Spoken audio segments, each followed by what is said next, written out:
We'll begin exactly at 9.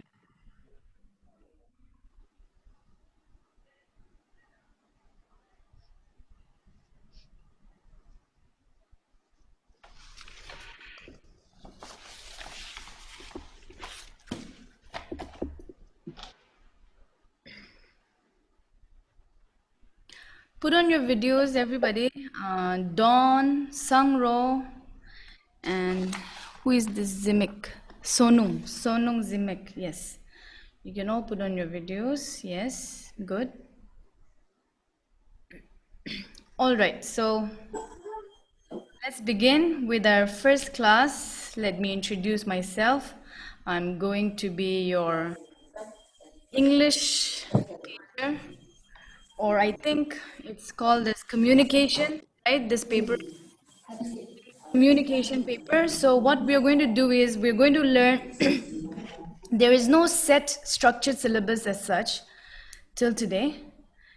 Anyway, what your dean, that is Dr. Vivi, what she basically wants you to learn is to improve your communication skills on a more professional level, where even for public speaking perhaps, where you can improve the way you speak, the way you approach people, the way you put your words, improve a little bit of your grammatical skills also if necessary, and basically give you more confidence in communication. That is what we are going to do. That is what we will be learning this semester.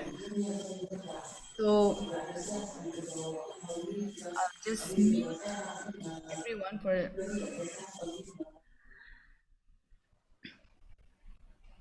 So you will be learning the importance of communication, why we communicate, why it's important, and how you can improve yourself.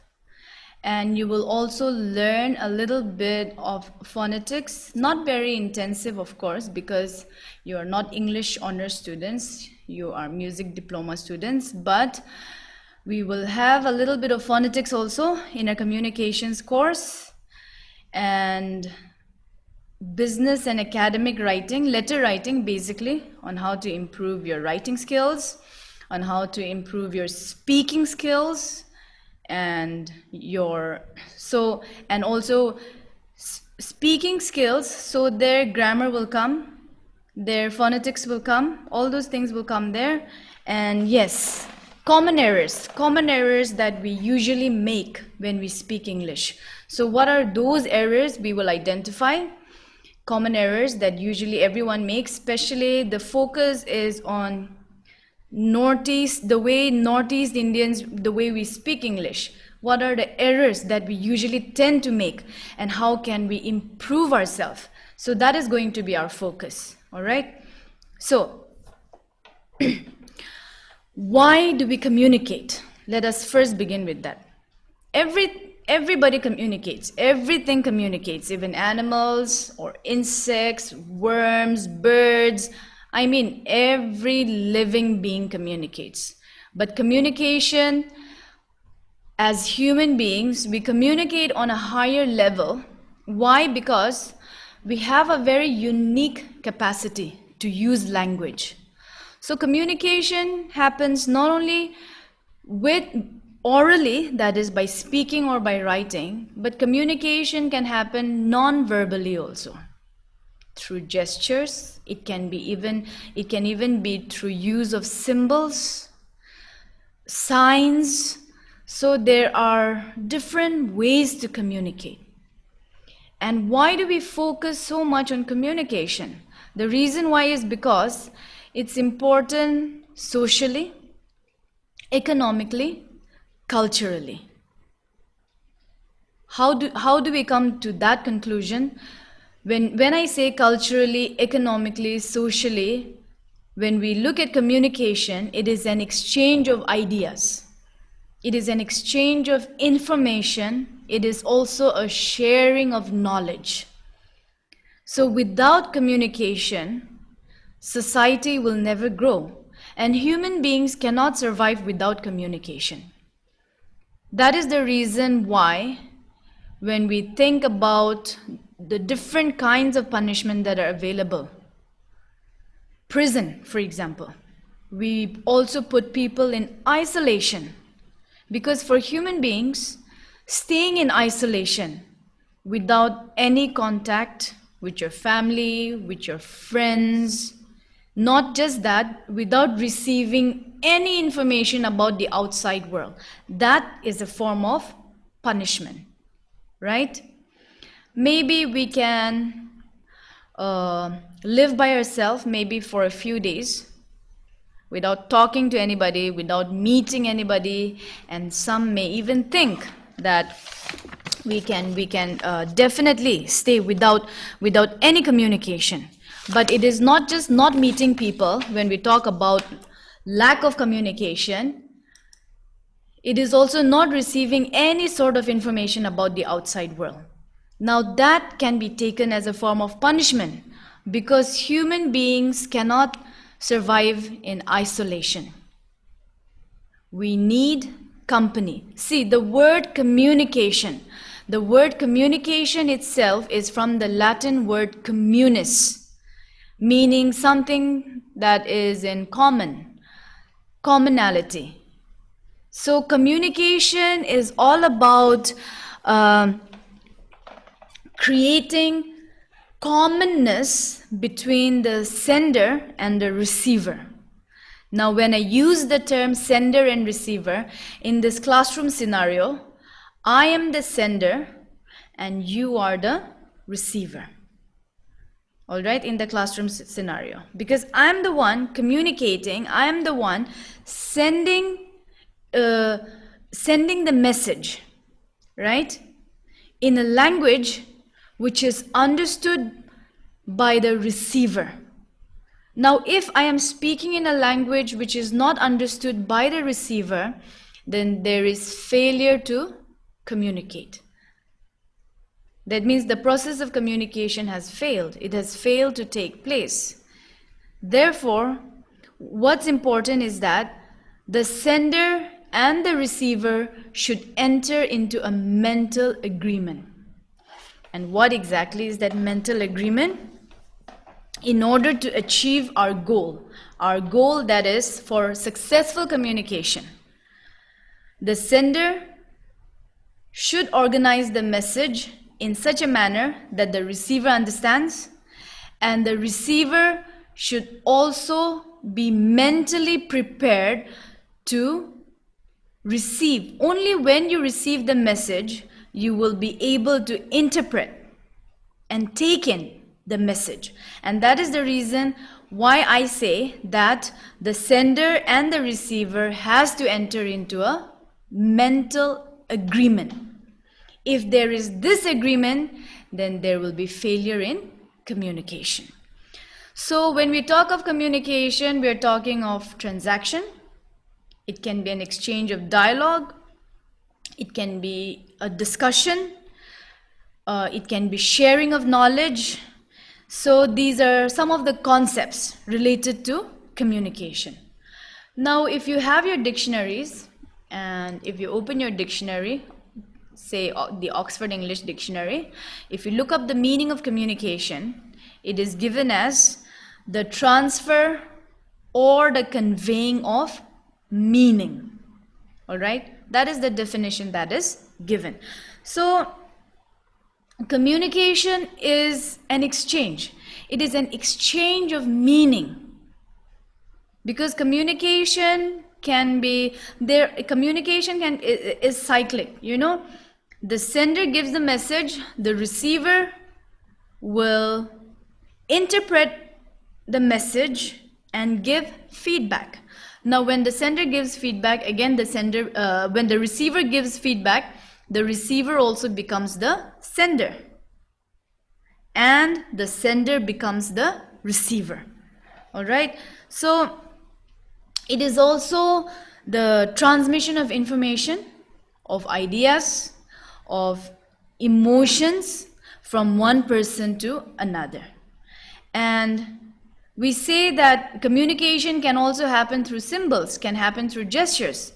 It is also an exchange of emotions. When you see someone smiling, When you see someone smiling, what is the first thing that comes to your mind? You can unmute yourself. When you see someone smiling, what do you assume?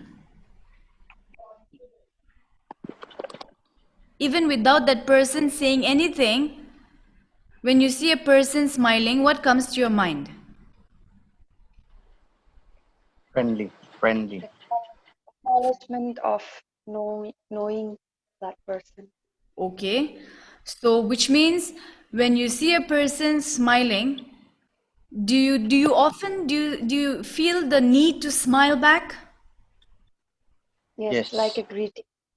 Exactly, like a greeting, right? Good. So see, that is also communication. Do you understand? That is also communication. When a person smiles at you and you feel the need to smile back, that there itself communication has taken place, regardless of whether you know that person or not. That is secondary. Communication has taken place because you understand that emotion, the emotion that is on that person's face when that person smiles. Now, when you see someone crying, you feel that perhaps you should offer comfort, isn't it? Maybe try to find out why that person is crying. And when a person is crying, you know that the person is feeling sad, right? So we communicate through our emotions also. Even through our body language also we communicate. Even by the very clothes that we wear also, we communicate. So communication is not just through words. It can happen in a number of ways. Through gestures, through body language, and through the emotions that we express. All right? Now, um, communication is important because it helps us to form relationships. All right? And human beings need relationships to survive because we are social animals. I'm sure you've heard of this before, isn't it? Human beings are termed as social animals. We do not thrive in isolation. And when a person is kept in isolation, it is a form of punishment. Human beings need companionship. We need relationships. And that is the reason why communication is important. It is as important as food. It is as important as shelter. It is one of the basic needs of human beings. And communication can happen at different levels. All right? It can happen. Uh, it can happen within oneself also. When you are going to make an important decision, or when you are perhaps affected by something, do you communicate with yourself? Do you communicate with yourself? Have you ever communicated with your own self? Have you ever done that? Yes, no, anything? Do you communicate with yourself? Yes, Yes, right. Do you talk to yourself? yes, Do you come to decisions, sometimes after talking to someone, even after talking to someone, sometimes you go back and you think to yourself, isn't it? You say, oh, I should have said that, I should have done that, right? That is communicating with oneself. So communication can happen at different levels. One is communicating within oneself, between individuals, when you talk to your friend perhaps. It can happen between an individual and a group, like the scenario right now, where I am the individual and you are the group, right? And it can happen between groups also.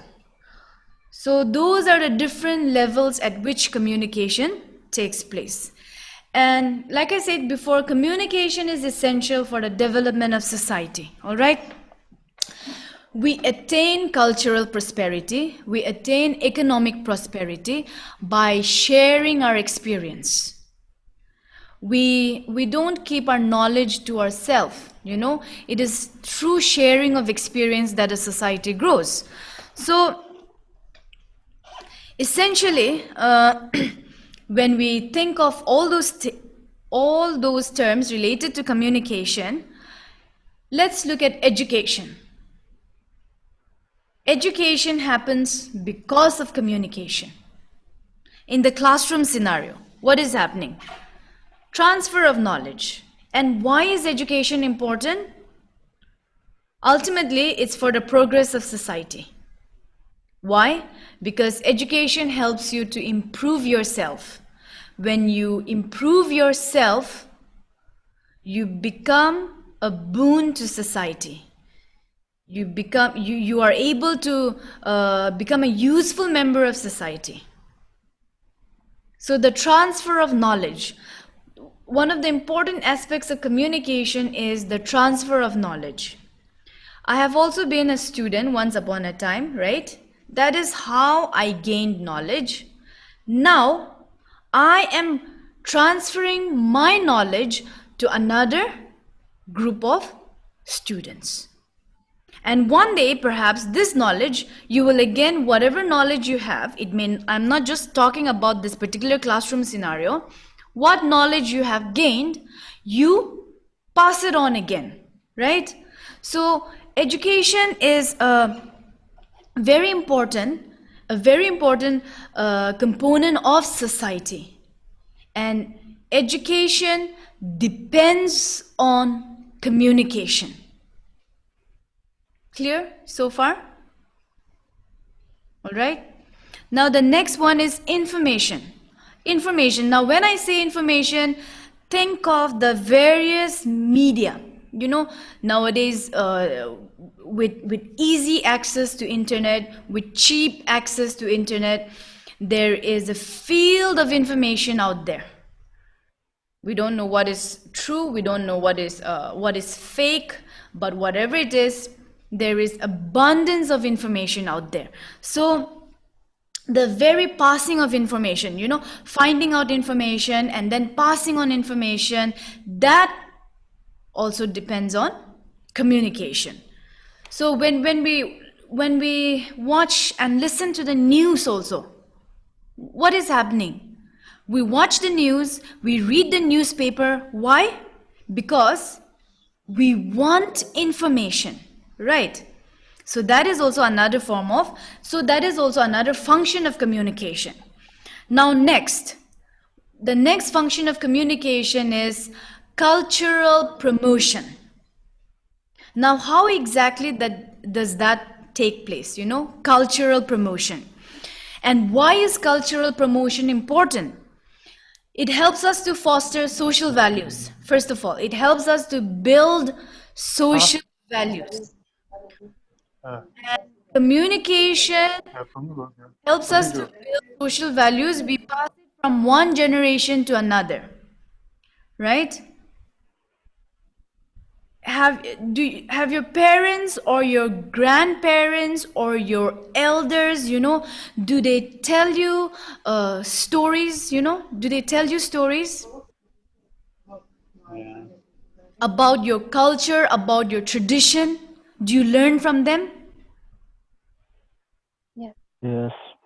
Yes, isn't it? Because for us, see, we don't have anything written, right? It is oral tradition. Now, what is oral tradition? Oral tradition means the passing of knowledge, right? In this context, the passing of knowledge, cultural knowledge from one generation to another.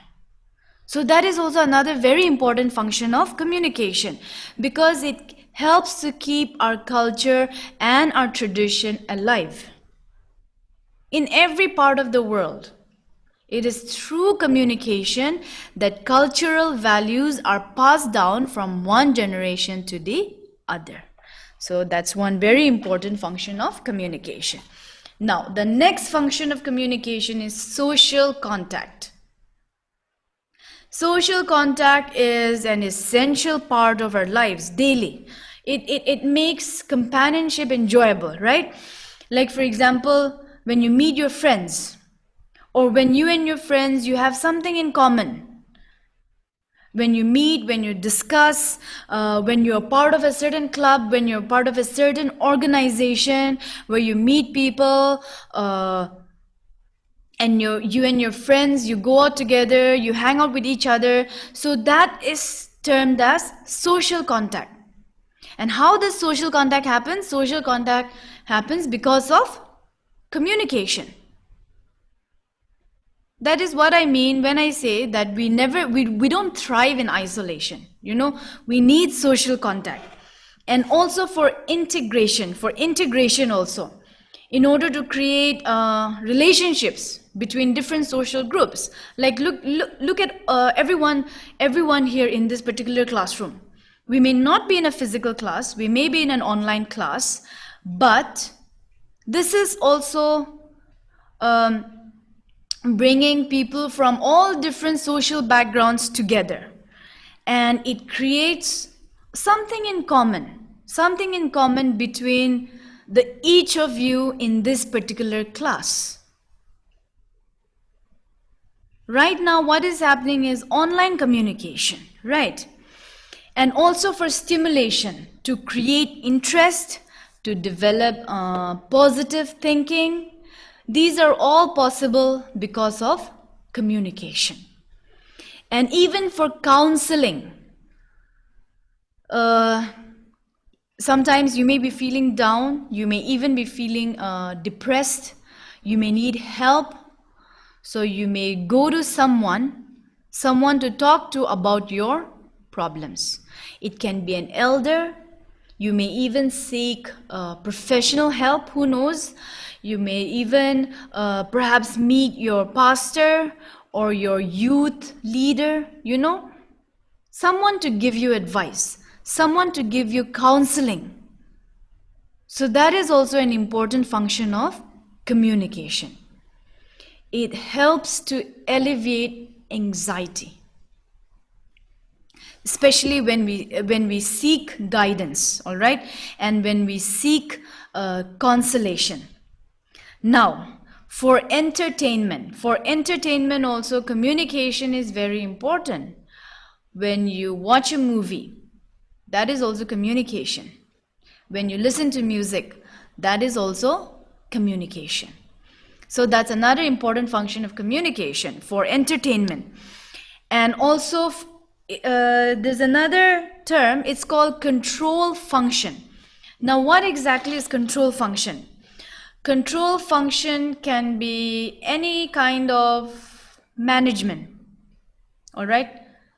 It can be a form of censorship also, in order to make someone behave in an appropriate manner. You know, perhaps someone's behavior is a little on the wrong side. Then how do you control that person? Perhaps by talking to that person, perhaps by trying to reason with that person, or you want to show a kids movie, a family movie. You have to perhaps censor some parts of it, because some parts of it may not be family friendly. Do you understand? So that is the control function of communication. So these are all the important functions of communication. And last but not the least, see, expression of emotions. Even expression of emotions is a function of communication. Like I said earlier, crying, you know, or smiling, or even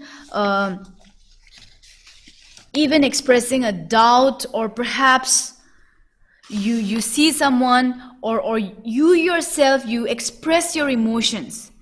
Like when you're happy, when you're in a good mood, your facial expression is different. When you're angry, your facial expression is different. When you're sad, your facial expression is different, right? So those are all forms of communication. All right? Now